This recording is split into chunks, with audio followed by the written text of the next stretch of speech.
नमस्कार दोस्तों, stock market studies में फिर से एक बार आपको बहुत बहुत स्वागत है। तो आज मैं फिर से आपके सामने कुछ इंपॉर्टेंस कंपनी का अपडेट शेयर करने वाला हूँ। तो वीडियो को पूरा लास्ट तक देखिएगा और अभी तक आपने चैनल को सब्सक्राइब नहीं किया तो जरूर कर लीजिएगा। तो चलो देख लेते हैं कौन सा कंपनी है इस वीडियो के अंदर। फर्स्ट जो कंपनी है जिसके बारे में चर्चा करूँ उसका नाम है ओलेक्ट्रा गिनटेक। देखिए ओलेक्ट्रा गिनटेक के ऊपर बहुत दिनों के बाद एक पॉजिटिव जर्नी देखने को मिला और इसके पीछे कुछ रीजन भी है। वो रीज़न सबसे पहले मैं आपको बता दूं कंपनी का क्वार्टरली रिजल्ट। देखिए रिजल्ट थोड़ा सा खराब आने के कारण शेयर में गिरावट का माहौल जारी था। जैसे कंपनी के सेल्स देखेंगे तो पिछले सालों में जो कंपनी का सेल्स हुआ था 376 करोड़, जो इस बार घट के 289 करोड़ हो चुके हैं। मतलब कंपनी के जो सेल्स है वो बहुत हद तक कम हुआ है और क्वार्टर बेसिस में देखा जाए तो वहाँ पे भी कंपनी का सेल्स कम हुआ। अभी देखिए एक्सपेंस कंपनी पेमेंट करने के बाद कंपनी का जो नेट प्रॉफिट है वो डायरेक्टली 28 करोड़ से 15 करोड़ बन चुके हैं। मतलब कंपनी का प्रॉफिट जो है वो 50% के अराउंड 50% के आसपास कम हो चुके हैं।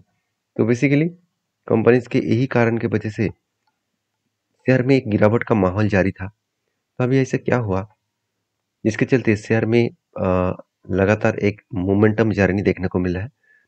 तो अभी देखिए सबसे पहले मैं बता दूं ओलेक्ट्रा किंटेक कोई छोटा मोटा कंपनी नहीं है। पहली बात आपको देखकर लग रहा है कि कंपनी से 14,700 करोड़ है, बहुत छोटा है। ये इस कंपनी किस तरीके से काम करेंगे। देखिए बेसिकली कंपनी बहुत छोटा है फिर भी इस कंपनी का ग्रोथ बहुत ज़्यादा होने का चांसेस है क्योंकि कंपनी बहुत तेज़ी से जो इलेक्ट्रिक बसेस सेगमेंट है उस सेगमेंट में बहुत तेज़ी से काम कर रहा है, जो इस कंपनी को बहुत ज़्यादा मतलब बूस्ट करने वाला है आगे बढ़ने के लिए। और बहुत ज़्यादा ऑर्डर्स भी कंपनी को मिल चुके हैं। कुल मिलाकर 5,000 से भी ज़्यादा बसेस का ऑर्डर अभी कंपनी के हाथ में है। और आप खुद ही देख सकते हैं कंपनी के जो आतस एसेट है यहाँ पे देखेंगे तो कंपनी के जो टोटल ट्रेड रिसीव हुआ था 10 साल पहले से 18 करोड़ के आसपास और अभी कितना है 513 करोड़ के आसपास। मतलब कंपनी हाईएस्ट लेवल का खुद का ट्रेड को रिसीव किया है। तो बेस्ट तरीके से यहाँ पे कंपनी का सिचुएशन बनता हुआ देखने को मिले। हाथ में क्या सिर्फ 5,000 करोड़ सॉरी 5 करोड़ के आसपास था, वो आज 175 करोड़ हो चुके हैं। मतलब बिजनेस में कोई भी कमियां देखने को नहीं मिला है और कंपनी खुद के बिजनेस को स्टेबल करने के लिए कंपनी इस बार जो कर्जा लिया वो हाईएस्ट कर्जा है क्योंकि पहले कंपनी 39 करोड़ 50 करोड़ के आसपास कर्जा लिया करता था। इस बार कंपनी 121 करोड़ का कर्जा लिया। तो मुझे कुछ दोस्तों ने कमेंट्स किया कि सर कंपनी कर्जा तो लिया, अगर कंपनी को कर्जे को मिटाने के लिए बोला जाए तो क्या वो मिटा सकते हैं? बिल्कुल मिटा सकते हैं। कंपनी के हाथ में कितना पैसा है? 175 करोड़। मतलब खुद के जेब में जो पैसा है उसी पैसे से वो इजीली खुद के पैसे को मतलब खुद के कर्जे को वो मिटा सकते हैं। तो यही होते पावर। तो कंपनी के इस सारे पॉइंट्स आपको जरूर देखना चाहिए। उसके साथ साथ एज ए इन्वेस्टर आप देखेंगे प्रोमोटर के पास 50% होल्डिंग है। बाकी देखिए म्यूचुअल फंड ने क्या किया, एकदम जीरो होल्डिंग था, वो धीरे धीरे करके होल्डिंग को बढ़ाकर आज अराउंड 0.11% के आसपास होल्डिंग को लेके गया है। और एफएस के पास कितना है, 8.5% होल्डिंग था, आज भी 8.5% के आसपास होल्डिंग है। बीच में कुछ क्वांटिटी बेचा गया था, फिर से बाई करना स्टार्ट हो चुके हैं। और लास्ट जो टेक्निकली चार्ट पैटर्न मैंने आपके साथ शेयर किया था लास्ट कुछ टाइम में, तो आपको ये बताया था कि यहाँ पे एक रेंज क्रिएट हुआ है। रेंज क्रिएट का मतलब क्या है, कंटिन्यूसली एक बाइंग रेंज बना जो कुल मिलाकर 28% है। तो इस कंटिन्यूसली बाइंग रेंज में जब भी शेयर नीचे इस लेवल को टच करते तब मैं एंट्री लेता और इस हाई लेवल तक मेरा टारगेट रहता। मतलब क्या है, मतलब जब भी कुछ इस तरीके से कंटिन्यूसली बाइंग कैंडल दिखे तो इसका ग्राउंड लेवल और टॉप लेवल को मार्किंग कर लेना। और ग्राउंड लेवल और टॉप लेवल को मार्किंग करने के बाद ग्राउंड लेवल में जब भी टच करेंगे तब क्या बनेगा, तब एंट्री बनेगा। और टॉप लेवल में क्या बनेगा, इसका टारगेट बनेगा। तो इस तरीके से एंट्री और टारगेट तब लेना चाहिए जब आप उस कंपनी के ऊपर स्ट्रांगली एनालिसिस करके आपको ये लग रहा है कि हाँ अपकमिंग टाइम्स में वो एक अच्छा खासा ग्रोथ दे सकते हैं। मगर एंट्री हुआ नहीं, उससे पहले देखिए एक रेंज यहाँ पे क्रिएट हुआ था। इस रेंज को क्रिएट करने के बाद फाइनली क्या हुआ, बहुत बार वो ब्रेकआउट करने का कोशिश किया, अभी देखिए फाइनली ब्रेकआउट हुआ। तो ब्रेकआउट होने से कुछ फायदा नहीं होगा, दो तरीके से सिनेरियो बन सकता है। पहले ब्रेकआउट हुआ, इसके बाद फिर से यहाँ से गिर सकते हैं, नहीं तो इसके ऊपर क्लोजिंग हो सकते हैं। अगर इसके ऊपर कोई भी कैंडल क्लोजिंग हो, मतलब यहाँ पे जो कैंडल बना है उसके ऊपर अगर नेक्स्ट कैंडल क्लोजिंग हो तो सोचना एक बहुत बड़ा जर्नी यहाँ पे देखने को मिल सकता है। क्योंकि उसको कहा जाता है ब्रेकआउट प्लस ब्रेकआउट कंफर्मेशन। तो आपकी क्या राय है जरूर मुझे कमेंट्स करके बताना। नेक्स्ट जो कंपनी उसका नाम है केपीआई ग्रीन एनर्जी, जो बेसिकली जल्द से जल्द आपको बोनस देने का अनाउंसमेंट कंपनी करने वाले है। क्योंकि कंपनी का कहना है कि कंपनी का फेस वैल्यू जो 10 रुपये है, तो कंपनी का कहना है कि वो 5 भी कर सकते हैं, नहीं तो 1 भी कर सकते हैं। अभी कितना करेगा उसका अनाउंसमेंट तो हुआ नहीं। तो 1 के बदले 5 शेयर, नहीं तो 1 के बदले एक सॉरी 10, हाँ 1 के बदले 10 शेयर आपको जल्द से जल्द मिलने वाला है। तो देखिए बोनस देखकर क्या इस कंपनी के ऊपर निवेश करना चाहिए। बेसिकली इस कंपनी का जो बिजनेस है मेरे हिसाब से बहुत स्ट्रांगली बिजनेस है, और इस बिजनेस कंपनी बहुत आगे बढ़ने के और बहुत ज़्यादा पुश होने वाले हैं। क्योंकि गवर्नमेंट का कहना है कि अपकमिंग टाइम्स में सोलर प्रोजेक्ट, ग्रीन जितने सारे ग्रीन प्रोजेक्ट है, ये सारे प्रोजेक्ट बहुत तेजी से ग्रोथ करने वाले हैं। क्योंकि इस सारे प्रोजेक्ट के माध्यम से जो रिन्यूएबल एनर्जी का डिमांड है वो 500 गीगावाट तक लेके जाएगा। तो इस बेसिस में केपीआई ग्रीन एनर्जी लगातार एक हाई ग्रोथेबल रिटर्न ऑलमोस्ट दे चुके हैं। तो मुझे लगता है ये तो सिर्फ जर्नी है, ये सिर्फ स्टार्टिंग है। क्योंकि कंपनी का जो मार्केट कैप है उस बेसिस में देखा है तो कंपनी 11,300 करोड़ के आसपास इसका मार्केट कैप देखने को मिला। तो अभी मान के चलिए कंपनी अगर फिर से यहाँ से 10 टाइम्स होना चाहिए तो कंपनी को 1 लाख करोड़ बनना बनना पड़ेगा, और वो इजीली बन भी सकते हैं।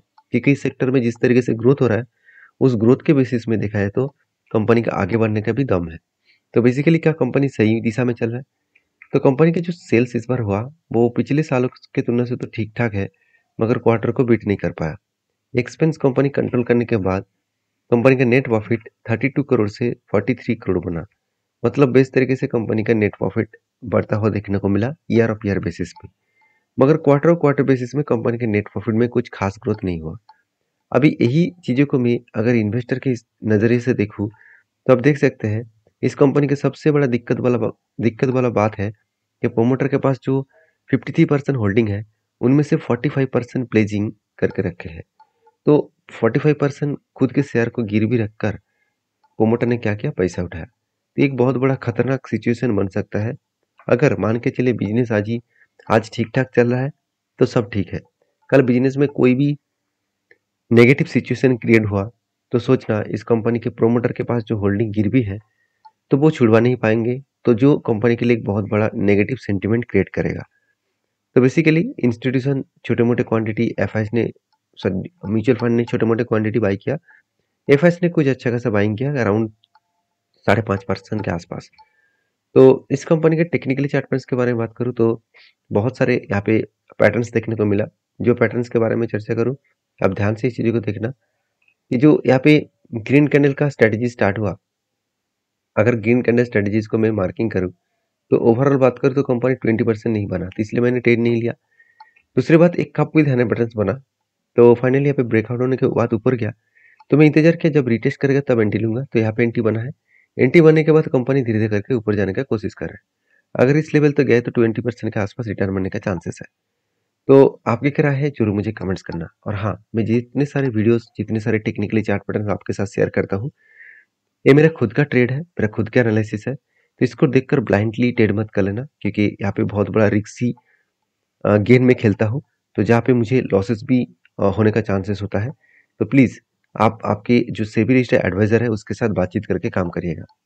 तो नेक्स्ट जो कंपनी उसका नाम है केपीआईटी टेक्नोलॉजीज। देखिए केपीआईटी टेक्नोलॉजीज बेसिकली एक आईटी सेक्टर से बिलोंग करने वाला कंपनी है, और इस कंपनी ऑटोमोबाइल्स इंडस्ट्रीज के ऊपर बहुत ज़्यादा काम करते हैं।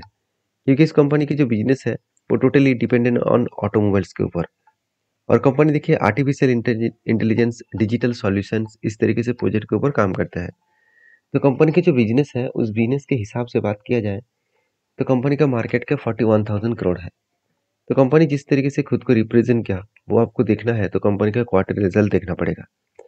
देखिए कंपनी हर, अगर लास्ट कुछ 4 ईयर का क्वार्टर के रिजल्ट दिखा दूं, 2021 में 540 करोड़ था, 2022 में 650 बना, 2023 में 1000 करोड़ बना, और 2000 मतलब 24 में आपको 1300 करोड़ देखने को मिला। मतलब कंपनी के ऊपर अच्छा खासा यहाँ पे सेल्स ग्रोथ देखने को मिले। अभी कंपनी एक्सपेंस को मिटा दिया, उसके बाद कंपनी का नेट प्रॉफिट वो भी देखेंगे तो 53 करोड़ से बढ़ते बढ़ते 81 करोड़ बना, 112 करोड़ बना, और 166 करोड़ बना। मतलब कंपनी बेस्ट तरीके से यहाँ पे नेट प्रॉफिट को यहाँ पे मेंटेनेंस किए। तो बेसिकली अच्छा खासा नेट प्रॉफिट यहाँ पे कंपनी का ग्रोथ हुआ, जिसके चलते मैं इस कंपनी के ऊपर पॉजिटिवली थिंकिंग रख कर चला हूँ। और एज ए बैलेंस शीट के बारे में चर्चा करूँ, एक चीज़ को आपको नोटिस करना होगा कि कंपनी के जो रिजर्व है वो लगातार बढ़ते चले गए और कर्जा धीरे धीरे करके बढ़ता हुआ देखने को मिले। और जो कर्जा है वो उस कर्जे को वो इजीली मिटा सकते हैं, क्योंकि कंपनी के हाथ में ऑलमोस्ट 770 करोड़ के कैश है और कंपनी ने से 329 करोड़ के आसपास कर्जा लिया। तो इजीली कंपनी खुद के कर्जे को मिटा सकते हैं। और बेसिकली कंपनी के ऊपर जो टेक्निकली चार्ट पैटर्न है उसको दिखाने से पहले आपको मैं प्रोमोटर के बारे में बात करूँ तो 39% का होल्डिंग प्रोमोटर के पास है और 23% के आसपास एफ के पास होल्डिंग है और डीएस के पास 8.5%। तो इंस्टीट्यूशन इस कंपनी के ऊपर बहुत ज़्यादा ट्रस्ट करते हैं, जिसके बेसिस में मुझे लगता है इस कंपनी आगे बढ़ सकते हैं। बेसिकली कंपनी के ऊपर अभी टेक्निकली चार्ट पैटर्न्स के बारे में बात करूँ तो कंपनी के ऊपर एक कप बना है, सॉरी यहाँ पे कंपनी के ऊपर एक कप बना और उसके बाद देखिए यहाँ पे एक हैंडल पैटर्न क्रिएट करने का इंतजार कर रहा हूँ। तो कप विद हैंडल पैटर्न्स बनने के बाद ही एक डिसीजन मैं जरूर लूंगा। फिलहाल के लिए मेरा कोई डिसीजन नहीं है, और फिलहाल के लिए ये जो लेवल है स्ट्रांगली एक इसका सपोर्ट लेवल है। इस लेवल को वो बार बार रिटेस्ट करके ऊपर जा रहा है, इसका मतलब यहाँ से बाउंस बैक करने का कोशिश भी कर सकते हैं। तो ये था कुछ कंपनीज का अपडेट। वीडियो अच्छा लगे तो प्लीज लाइक करना। मिलते हैं नेक्स्ट वीडियो में, तब तक के लिए धन्यवाद।